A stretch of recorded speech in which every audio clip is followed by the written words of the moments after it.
केशव प्रसाद मौर्य का मामला हो, चाहे वो डॉक्टर दिनेश कुमार का मामला हो, चाहे वो पाठक जी का मामला हो, आपस में भी ना पार्टी के अंदर गुटबाजी और भीतरघात चल रहा है। और सही मायने में तो ये कयास लगाए जाते रहे हैं हमेशा से ही कि जो बीजेपी की जो सुपर पावर है, वो लॉबी मुख्यमंत्री योगी आदित्यनाथ को कहीं भी उभरते हुए देखना नहीं चाहती है। संघ जो है वो योगी आदित्यनाथ को चाहता है। तो कहीं ना कहीं भारतीय जनता पार्टी के अंदर भी जो गुटबाजी उत्तर प्रदेश के अंदर है, उससे ही जनता का नुकसान हो रहा है। आपसी गुटबाजी में जनता के जो मुद्दे हैं उनको नहीं देखा जा रहा है, उनको दरकिनार किया जा रहा है। और साथ नमस्कार, स्वागत है आपका। मेरा नाम है विपिन बेबाक। मेरे साथ मेरे सहयोगी सादाब रिजवी। धन्यवाद। समाजवादी पार्टी के मुखिया और पूर्व मुख्यमंत्री अखिलेश यादव ने यूपी की सियासी उठापटक और यूपी के सत्ताधारी नेताओं के दिल्ली जाने की चर्चाओं पर एक बड़ा बयान दिया है। सपा चीफ अखिलेश यादव ने कहा है कि दिल्ली का सबसे अच्छा रिप्लेसमेंट कोई कर सकता है तो सीएम योगी कर सकते हैं। अब देखते हैं कि किसका रिप्लेसमेंट होना है। इसके साथ ही सपा चीफ अखिलेश यादव ने कहा है कि मेरा ये मानना है कि सभी त्यौहार मनाने चाहिए। बीजेपी वालों को एक वोट भी कहीं मिलता है तो उसके लिए कुछ भी कर सकते हैं। उर्दू का विरोध करते हैं। वहीं नवरात्रि में मटन की दुकान बंद कराने वाले बयान पर कहा कि हर एक त्यौहार मनाना चाहिए। इसके साथ ही ईद के मौके पर सरकार द्वारा गरीब मुसलमानों के लिए सौगात मोदी के तोहफे पर सपा चीफ अखिलेश यादव ने कहा है कि समाजवादी पार्टी का हमेशा से पक्ष रहा है कि सभी त्यौहार मनाने चाहिए, चाहे किसी भी धर्म के हों। खुशी की बात है कि बीजेपी अब मनाने लगी है। बीजेपी वो दल है जिसे कुछ करने से अगर एक वोट भी मिलता हो तो वो काम तुरंत कर देंगे। सपा चीफ अखिलेश यादव का दिल्ली रिप्लेसमेंट वाला बयान ऐसे समय में आया है जब यूपी के बीजेपी विधायक श्याम प्रकाश ने कहा था कि बाबा दिल्ली चले जाएं और केशव प्रसाद मौर्य यूपी संभालें। इसके साथ ही बीजेपी विधायक श्याम प्रकाश ने कहा है कि डिप्टी सीएम केशव प्रसाद मौर्य केवल मौर्य समाज के नहीं, पूरे प्रदेश और देश के लाखों दिलों पर राज करने वाले नेता हैं। अखिलेश यादव ने ऐसा निशाना साधा है कि अगर वो निशाना सटीक बैठ जाए तो दोनों ही काम उनके सिद्ध हो जाएंगे। सादाब रिजवी। देखिए, तो अभी निशाना साध रहे हैं अखिलेश यादव। और अखिलेश यादव तो विपक्ष के नेता आते हैं उत्तर प्रदेश में। जो पार्टी के अपने नेता हैं उनके बीच ही भीतरघात चल रहा है।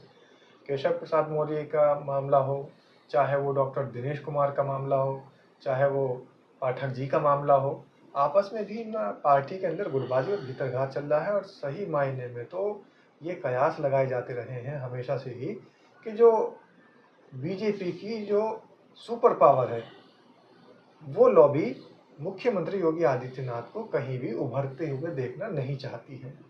संघ जो है वो योगी आदित्यनाथ को चाहता है। तो कहीं ना कहीं भारतीय जनता पार्टी के अंदर भी जो गुटबाजी उत्तर प्रदेश के अंदर है, उससे ही जनता का नुकसान हो रहा है। आपसी गुटबाजी में जनता के जो मुद्दे हैं उनको नहीं देखा जा रहा है, उनको दरकिनार किया जा रहा है। और साथ ही जो शिक्षा व्यवस्था आजकल खराब हो चुकी है, बेरोजगारी की समस्या है, महंगाई की समस्या है, और न जाने ऐसे कितने मामले हैं जिन पर बिल्कुल भी ध्यान नहीं दिया जा रहा है, अनदेखी हो रही है। अभी आप देख लीजिएगा हाल ही के अंदर कितना बुरा हाल उत्तर प्रदेश के अंदर हो चुका है। क्राइम कहाँ बढ़ चुका है, भ्रष्टाचार कितना पनप रहा है, और कमीशन खोरी कितनी बढ़ती जा रही है। तो सीधे तौर पर अगर सरकार इन सब चीज़ों पर काम करे तो फिर वो अपना जो है आत्मचिंतन कौन करेगा। उनको अपना आत्मचिंतन भी करना है। पार्टी के अंदर कौन सी जगह किसको मिलनी चाहिए, इसके लिए भी घमासान मचाना है, इसके लिए भी उनको जस्तुजू करनी है। लेकिन सादाब रिजवी, एक चर्चा जोरों पर है कि कहीं ना कहीं आरएसएस चाहता है कि बाबा को वो बीजेपी का अध्यक्ष नियुक्त करे। ये चर्चाएं अंदरूनी बहुत ज़्यादा जोरों पर है, तो इस पर आपकी क्या प्रतिक्रिया है? जो गुटबाजी है, गुटबाजी में जो बाबा के समर्थक हैं, बाबा के समर्थक तो चाहते थे कि प्रधानमंत्री बनाया जाए योगी आदित्यनाथ को, और मोदी जी का चेहरा रिप्लेस करके योगी आदित्यनाथ को उनकी जगह लेकर आया जाए। लेकिन जो बीजेपी की जो एक लॉबी है वो ये चाहती है, उसे गुजरात लॉबी आप कह लीजिएगा, वो ये चाहती है कि अभी मोदी अमित शाह की जो जोड़ी अच्छा काम कर रही है तो उन्हीं को बने रहने देना चाहिए। उधर बाबा के समर्थक कह रहे हैं कि अब बाबा को प्रधानमंत्री बनाना चाहिए, यानी दिल्ली भेजना चाहिए। अब दिल्ली बाबा नहीं जा पाए तो उनके समर्थकों में कम से कम इतना तो उन्होंने संयम रखा कि दिल्ली नहीं जा पाए तो कम से कम अध्यक्ष पद तक तो बाबा को भेज दिया जाए। तो ये सारे कयास और कवायद लगाए जा रहे हैं। लेकिन इन सब चीज़ों से सिर्फ एक ही बात मैं कहूँगा, जो मैंने कहा था कि भारतीय जनता पार्टी के भीतरघात अंदर जो हमले चल रहे हैं एक दूसरे के ऊपर, इन सब के बीच जो आम जनमानस है वो पिसती जा रही है। आम जनमानस के मुद्दे पीछे छूटते जा रहे हैं और जो विकास की गति है वो बिल्कुल धीमी क्या रुक चुकी है। आप देखिए कि कुंभ जैसे बड़े, जो इतना ऑर्गेनाइजेशन जो लगे हुए थे और ऑर्गेनाइज किया गया, कुंभ जैसे बड़े इवेंट हो, उसके अंदर भी कितना बुरा काम हुआ। जो श्रद्धालु आए थे वो मारे गए, लाशें अभी तक गायब हैं, बहुत सारे श्रद्धालु गायब हैं, उनका यही नहीं पता कि वो भी जिंदा हैं या मुर्दा हैं। हालांकि अगर वो जिंदा होते तो कहीं ना कहीं किसी तरीके से अपने घर वापस पहुंच जाते, इसलिए उनकी उम्मीद कम है कि वो इस दुनिया में हैं।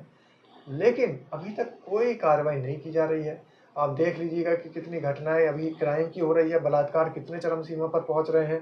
आप देखिए कि मेरठ के अंदर एक युवक को बहुजन समाज के उसको पत्थरों के से पीटा जा रहा है, उसके सर को कुचला जा रहा है, कहीं गोलियां दागी जा रही हैं, कहीं शरीर काटे जा रहे हैं, बेटियां सुरक्षित नहीं हैं। लेकिन उसके बावजूद भी शादाब रिजवी सब कुछ चंगा सी, सरकार तो यही कहती है और अधिकारी बिल्कुल अपने आप ऐसे बाहर हो चुके हैं। जगह जगह उत्तर प्रदेश के अंदर घटनाएं मिलती हैं जहां पुलिस भी सरेआम गुंडई करती हुई दिखाई देती है, लेकिन उसके बावजूद भी सब कुछ चंगा सी। अब कितना चंगा सी, कमेंट के माध्यम से आपकी राय जानना भी जरूरी है, हमें इंतज़ार रहेगा। अपनी राय अवश्य दें। अभी के लिए सिर्फ इतना ही। बहुत बहुत शुक्रिया। नमस्कार। धन्यवाद।